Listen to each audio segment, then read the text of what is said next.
को किसी ने समझा?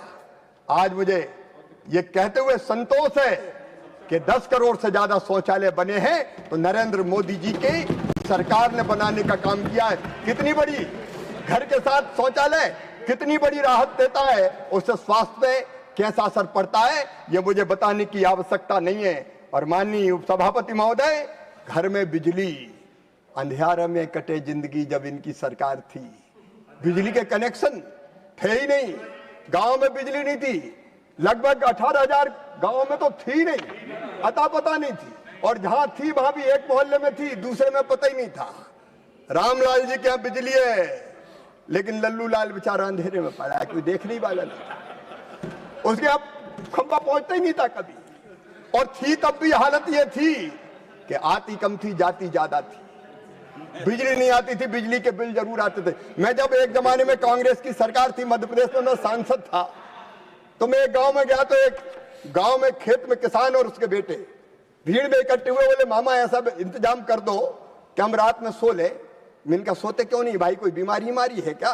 बोले बीमारी नहीं है, ये उस समय के मुख्यमंत्री थे, मैं नाम नहीं लूंगा, बोले उनके राज्य में दिन में तो बिजली आती नहीं है, रात में कभी कभार आती है, और आती कम में जाती ज्यादा। जैसी बिजली आती है, बोले मैं दौड़ के खेत में जाता हूँ, बटन दबाता हूँ, क्योंकि मैं और मेरा बेटा रात रात भर खड़े रहते थे कि जब आई बिजली बटन दबाएंगे। तो बोले मैं बटन दबाता हूँ, बेटा आ गई, तो बेटा वहां से चिल्लाता बापू गई, आ गई और गई, आ गई और गई, आ गई और गई। उस जमाने में भी ये बिजली हुआ करती थी। अंधेरों के प्रदेश बना के रखे थे इनने, लेकिन आज सौभाग्य योजना के माध्यम से घर घर में बिजली देने का चमत्कार किया तो नरेंद्र दामोदर दास मोदी ने किया, मानिए। और अब एक अभियान चल रहा है जयराम जी, एक अभियान और चल रहा है। बीच में 5 घर वाले टोले भी मजरे कहीं रह गए हो, मैं माननीय सदस्यों से निवेदन करना चाहता हूं, तब उन टोलों और मजरों में भी छोटे छोटे 5 से ज्यादा घर जिन टोलों मजरों में कहीं दूर रह गए, तो उनमें भी बिजली देने का चमत्कार नरेंद्र मोदी जी की सरकार कर रही है। हर घर उजाले से भरा होगा, आशा से भरा होगा, विश्वास से भरा होगा, जिंदगी अब अंधेरे में नहीं कटेगी। ये चमत्कार भी इस सरकार ने किया। और माननीय उपसभापति महोदय, बीमार हो जाते थे, इलाज के पास पैसे नहीं है। मैंने कैंसर की बीमारी अपने गांव में, यहां पे ऊपर उभर आता था कैंसर का फोड़ा, मवाद टपकता था, गांव देखता था, तड़प तड़पते रिश्ते मवाद में मरते हुए लोगों को हमने देखा है। इलाज की कहीं व्यवस्था नहीं थी, कोई योजना नहीं थी। ये तुम्हारी सरकार थी। कब गरीबों के दर्द को तुमने समझा था, कब बीमारों की मजबूरी को तुमने समझा था, ये मैं पूछना चाहता हूं। लेकिन एक गरीब बेटा हुआ भारत में, चाय वाले परिवार में, जिसने तय किया कोई गरीब इलाज के बिना नहीं मरेगा, और आयुष्मान भारत योजना बना के खड़ी कर दी। आज हार्ट की बीमारी हो जाए, लीवर की बीमारी हो जाए, किडनी खराब हो जाए, और कोई बीमारी हो जाए, तो इलाज के लिए आयुष्मान भारत संबल बन के खड़ी है। मोदी जी जुग जुग जियो, आज सारा देश ये कह रहा है। आयुष्मान भारत से गरीब घर को जोड़ने का चमत्कार अगर किया तो प्रधानमंत्री नरेंद्र मोदी जी की सरकार ने किया। और आपके जमाने में गरीब गरीब गरीबी हटाओ, गरीबी हटाओ, गरीबी हटाओ, लेकिन गरीबी कैसे हटती थी? एक नेताजी की कार से कुचल गया गरीब, एक नेताजी की कार से कुचल गया मजदूर, 20 सड़क पे मर गया, हुई गरीबी दूर। ये इनका मॉडल था। काका हाथरसी ने लिखा था ये। ऐसी गरीबी हटती थी। उस समय के गरीबी हटाओ के नारे थे इनके। किस गरीब की गरीबी हटाने का काम किया? गरीबों के नाम पे केवल वोट उठाने का काम करने का पाप अगर किया तो कांग्रेस ने किया। माननीय उपसभापति महोदय, कभी गरीबी नहीं हटाई। अगर गरीबी हटाने का पूरी गंभीरता से प्रयास किया तो भारतीय जनता पार्टी की, एनडीए की, नरेंद्र दामोदर दास मोदी की सरकार ने किया। और 80 करोड़ से ज्यादा गरीबों को मुफ्त राशन देने का काम अगर किया तो नरेंद्र मोदी की सरकार ने किया। कब तुमने गरीबों को राशन दिया था बताओ? सड़ा लाल गेहूं 4PL 480 खा खा के मर जाते थे लोग, महंगा खरीद खरीद के। उस जमाने में तो ये हालत थी। गरीबी हटाने का काम करोगे? मानी उपसभापति महोदय, जब लीडर विजनरी होता है कल्पनाशील मस्तिष्क का धनी होता है तो कैसी कैसी योजनाएं निकल के आती है। ये तो बिजली के बिलों के नाम पे ही कई बार चुनाव जीतने की सोचते थे, माफ कर देंगे, माफ कर देंगे, माफ कर देंगे, और एक सरकार आई फ्री में दे देंगे, फ्री में दे देंगे, फ्री में दे देंगे, ले लो वोट फ्री में दे देंगे। लेकिन योजना ऐसी होती है, पीएम सूर्य घर मुफ्त बिजली योजना, ये कल्पनाशील मस्तिष्क होता है जो मुफ्त में बिजली भी देता है और ऐसी देता है कि जो मांग के नहीं पूरे स्वाभिमान के साथ लेंगे। अब मुफ्त बिजली घर योजना भी पीएम आवास योजना के घरों में गरीब को मिलेगी। ये नरेंद्र दामोदर दास मोदी की सरकार है, माननीय उपसभापति महोदय। और इसलिए मैं कहना चाहता हूं कि नरेंद्र मोदी जी के मन में जो तड़फ है और संवेदना है उसका कोई मुकाबला नहीं है, क्योंकि जनता के प्रधान सेवक अपने आप को मानते हैं, जनता के लिए जीते हैं, जनता के लिए काम करते हैं। लेकिन एक निवेदन जरूर मैं माननीय उपसभापति महोदय आपके माध्यम से निश्चित तौर पर आज करना चाहता हूं। ये प्रधानमंत्री ग्रामीण आवास योजना में कुछ राज्य ऐसे मैं उनसे अपील करना चाहता हूं, वो अपने स्वीकृत लक्ष्य को ही पूरा नहीं कर रहे। प्रधानमंत्री पैसा दे रहे, घर गरीब तक बनना है, लेकिन नाम जुड़ा है पीएम पीएम। अब जैसे कई बार लाल कपड़ा देख के बैल बिचक जाता है, वैसे ही पीएम नाम सुनकर इसमें मत करो, मोदी का नाम हो जाएगा। तमिलनाडु की सरकार, माननीय उपसभापति महोदय, 1,93,000 मकान अभी तक उनने स्वीकृत ही नहीं किए। क्या तकलीफ है आपको? गरीबों के घर बनना है, गरीबों के घर बनाने में दिक्कत और परेशानी क्या है आपको? और उसके बाद जो नया सर्वे हो रहा है गरीबों का मकान बनाने के लिए, उस सर्वे में भी भाग लेने का काम नहीं किया। तेलंगाना ने भी, मैं तो जयराम जी से कहूंगा कि मुझसे गुस्सा होने के बजाय तेलंगाना की सरकार को कहें कि वो नया सर्वेक्षण जो हुआ है प्रधानमंत्री आवास योजना का, उसमें भाग जरूर लें ताकि भाग्य गरीबों को भी मकान मिल सके।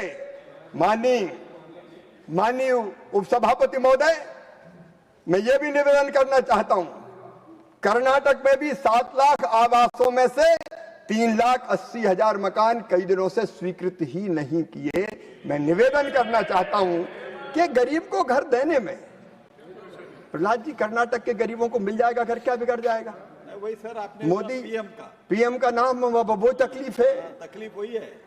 ये ऐसी राजनीति किस काम की माननी है? उपसभापति महोदय, जो गरीबों की जिंदगी तबाह और बर्बाद कर दे, ऐसी राजनीति पर मैं थूकता हूं माननीय उपसभापति महोदय। जो राजनीति है, ये कोई राजनीति है? हर एक राज्य को जो स्वीकृत लक्ष्य है उसको पूरा करने का काम करना चाहिए। और नया सर्वे जो हो रहा है, उस नए सर्वे में हमने कुछ और छूट दी। देखिए, प्रधानमंत्री का संकल्प है, सीधा संकल्प है कि हर गरीब को घर, कोई कच्चे मकान में नहीं रहेगा।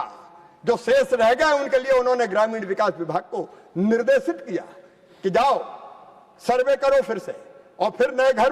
कौन गरीब छूट गए? बड़े परिवार हो जाते हैं, एक बाप के 4 बेटा हो गए, अब एक कमरे में 4 बेटा कैसे रहेंगे? तो 4 के लिए अलग घर चाहिए। और इसलिए कहा फिर से सर्वे हो ताकि जो वंचित रह गया उनको भी हम आवास देने का काम कर सकें। इसके लिए हम सर्वेक्षण कर रहे हैं, और उस सर्वेक्षण में माननीय उपसभापति महोदय 4 तरह के नए प्रावधान हमने जोड़े। मैं माननीय सांसद, जो हमारे माननीय सांसद बैठे, उनके माध्यम से एक बार फिर पूरे देश के गरीब भाई और बहनों को कहना चाहता हूं। नंबर 1, पहले प्रधानमंत्री ग्रामीण आवास योजना के अंतर्गत जिसकी आमदनी 10,000 थी वही पात्र था, 10,000 से ज्यादा आमदनी हो गई तो अपात्र हो जाता था। अब लखपति दीदी बनानी तो 10,000 से ज्यादा आमदनी तो करनी पड़ेगी, और इसलिए अब तय किया है 15,000 से ज्यादा भी आमदनी होगी तो गरीब को घर दिया जाएगा। ये संशोधन हमने कर दिया है। एक और प्रावधान था कि 2 पहिया वाहन है, अगर मोटरसाइकिल स्कूटर है तो उसको पीएम आवास नहीं मिलेगा। अब माननीय उपसभापति महोदय, 2 पहिया वाहन तो अब हर घर में हो गया, मजदूर भी आजकल मोटरसाइकिल पे बैठ के जाता है, मोदी है तो मुमकिन है, ये हो रहा है। तो हमने ये भी तय कर दिया, अब 2 पहिया वाहन होगा तो भी प्रधानमंत्री आवास योजना का मकान देंगे। एक और प्रावधान था, अगर किसी मछुआरे के पास मोटर वाली बोट है तो उसको पीएम आवास नहीं मिलेगा। अब मछुआरा मछली मारने जाएगा तो चप्पू थोड़ी चलाएगा समुद्र में, उसको भी मोटर वाली बोट चाहिए। इसलिए हमने तय किया मोटर वाली बोट होगी तो अभी उसको प्रधानमंत्री आवास योजना का मकान देंगे। और किसान को भी हमने नहीं छोड़ा सभापति महोदय, 2.5 एकड़ तक सिंचित जमीन और 5 एकड़ तक असिंचित जमीन होगी तो उस किसान को भी पीएम आवास योजना का लाभ दिया जाएगा। मोदी है तो मुमकिन है, कोई बिना घर के नहीं रहेगा। ये फैसला भारतीय जनता पार्टी की सरकार ने, एनडीए की सरकार ने मोदी जी के नेतृत्व में लिया है। एक निवेदन मैं जरूर करना चाहता हूं इस सदन के माध्यम से, आपके माध्यम से मैं राज्य सरकारों से प्रार्थना करना चाहता हूं। कई जगह जो पात्र है उनको मकान इसलिए नहीं मिलते कि उनके पास जमीन नहीं है, उनके पास जमीन का पट्टा ही नहीं है। अब जब उस धरती पर पैदा हुआ है तो भगवान ने इतना हक तो दिया होगा कि रहने के घर के लायक जमीन तो उसकी हो। भगवान ने ये जल, जमीन, जंगल, खनिज कुछ लोगों के लिए नहीं बनाए सभापति महोदय, ये सबके लिए है, सबके लिए बनाए हैं। लेकिन सबके पास नहीं है, तो जिनके पास नहीं है उनको इतनी जमीन का टुकड़ा तो दे दो कि रहने के घर के लायक जमीन का वो गर्व के साथ कहे कि मैं मालिक हूं। मैं आज राज्य सरकारों से भावनात्मक रूप से अपील करना चाहता हूं कि हम इन्वेस्टर समिट करते हैं, लैंड बैंक बनाते हैं और ये होड़ लगती है मेरे पास इतनी जमीन है, आओ इंडस्ट्रियलिस्ट ले जाओ, ये छूट दूंगा। अरे जैसा लैंड बैंक उद्योगपतियों के लिए बना दिया वैसा लैंड बैंक मेरे गरीबों के लिए भी एक बना दो। एक लैंड बैंक गरीबों के लिए बन जाए जिनके पास रहने की जमीन का टुकड़ा नहीं है, और उस जमीन पर पट्टा देके उतनी जमीन का मालिक बना दो ताकि प्रधानमंत्री आवास योजना का मकान उसका बन जाए। मैं ये हाथ जोड़ के प्रार्थना करता हूं क्योंकि ये काम राज्य सरकारें कर सकती है। और इसलिए भूमि के पट्टे देना चाहिए, जहां मिले वहां देना चाहिए, नहीं तो खरीद कर देना चाहिए। इतना हक तो उनका है। ये निवेदन, क्योंकि इसके अभाव में जब मेरे पास में समीक्षा करता हूं तो ये विषय आता इतने मकान क्यों नहीं बने, बोले उनके पास जमीन ही नहीं, जमीन नहीं तो जीने का हक नहीं है उनको, क्या उनके बच्चों का दर्द नहीं होता, क्या उनको मुस्कुराने का अधिकार नहीं है। और इसलिए निश्चित तौर पर यह होना चाहिए। यह निवेदन मैं जरूर करना चाहता हूं माननीय उपसभापति महोदय। मैं इतना भी एक और निवेदन रोजगार के बारे में करना चाहता हूं। हर एक को रोजगार चाहिए, रोजगार देने की कई तरह की योजनाएं हैं, लेकिन ग्रामीण क्षेत्रों में भी माननीय उपसभापति महोदय ढंग से रोजगार मिले, इसलिए एनडीए की सरकार ने प्रधानमंत्री नरेंद्र मोदी जी के नेतृत्व में अनेकों योजनाएं बनाई है। पीएम विश्वकर्मा योजना, बढ़ई, लोहार, कुम्हार, सुनार, सुतार, मोची, इनके जमाने में तो सबके रोजगार छिन गए। उन कारीगरों को किसी ने आज तक पूछा नहीं। उन गरीब कारीगरों को भी पूछने का काम अगर किया तो नरेंद्र मोदी जी ने किया। जिनको इनने नहीं पूछा उनको मोदी ने पूछा और उनके लिए योजनाएं बनाने का काम हुआ। हमारे यहां माननीय उपसभापति महोदय, हमने योजना बनाई दीनदयाल उपाध्याय कौशल विकास योजना, जिसमें हमने तय किया, इनके जमाने में नहीं थी, गांव के गरीब के कौशल की इनको चिंता नहीं थी, लेकिन हमने तय किया कि ऐसे नौजवानों को ग्रामीण प्रशिक्षित करके उनको रोजगार देंगे। और उस दिशा में भी 18,29,000 को प्रशिक्षित किया तो 11,78,000 को रोजगार मिल गए। एक आरसेटी के माध्यम से भी प्रशिक्षण देने का काम, बैंकों को जोड़कर करने का काम भी एनडीए की सरकार कर रही है। माननीय उपसभापति महोदय, उसमें भी लगभग 60 लाख बच्चों को ग्रामीण क्षेत्र के स्वरोजगार में नियोजित करने का काम किया है। तो जितने रास्ते हमको मिलते हैं रोजगार देने के, उन सब रास्तों पर मोदी जी की सरकार काम कर